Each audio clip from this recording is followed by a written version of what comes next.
Al Zohoreya Garden or Horeya Garden. That's Egyptian called Horeya Garden. It's a great area to enjoy a picnic on the grass or a drink in the park cafe, sat on the chairs beneath an umbrella providing comforting shelter from the sun. Horeya Garden, which means freedom, just cost 50 LE for the entrance, and you can spend as much time as you wish between the hours of 9 AM and midnight. Do you know that many people today still know Horeya Park as Mahmoud Mokhtar Park, as it was once connected to the Mahmoud Mokhtar Museum over 2 decades ago. However, in 1991, all of this changed and it became a separate exhibition and given the new name of Horeya Garden.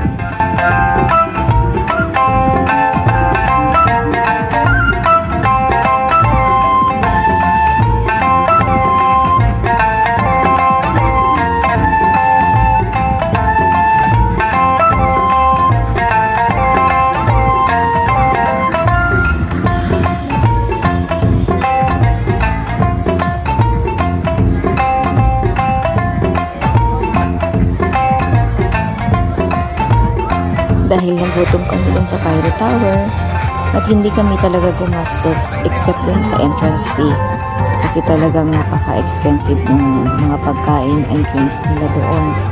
So pagdating namin dito sa garden, pagkain agad ang hinanap at maiinom. At yan ang aming order. Buba and burger is enough. Buba is para sa mainit na panahon and burger para sa nagugutom na tummy. Sa Malik Garden is tambayan ng mga teenager at mga nagde-date. Dahil busog ng dami at meron ng energy, let's go! Itutur ko kayo sa kung ano man yung mga tinitinda nilang authentic o vintage na mga kagamitan. Hindi lang kagamitan, meron din silang mga alahas na tinitinda at may mga pagkain din katulad nung anim na orderan pag ikay nagutom o napagod na. Is this still working?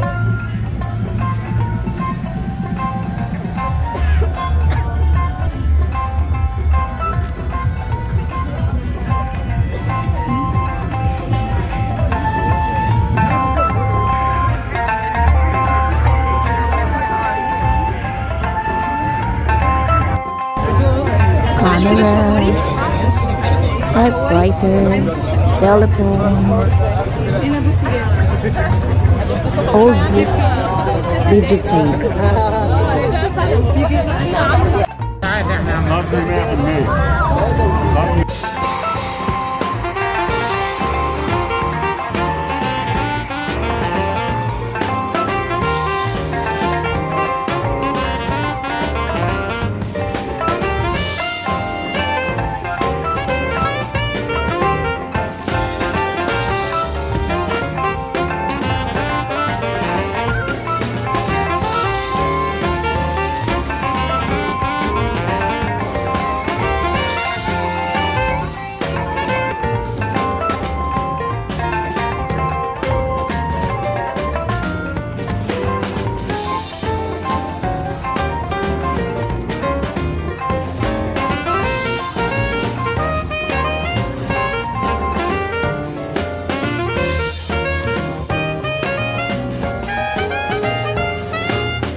Vintage camera.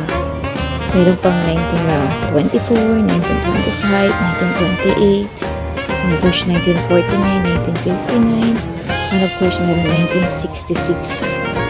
Ganyan siya talaga kaluma. Mga video player din siya.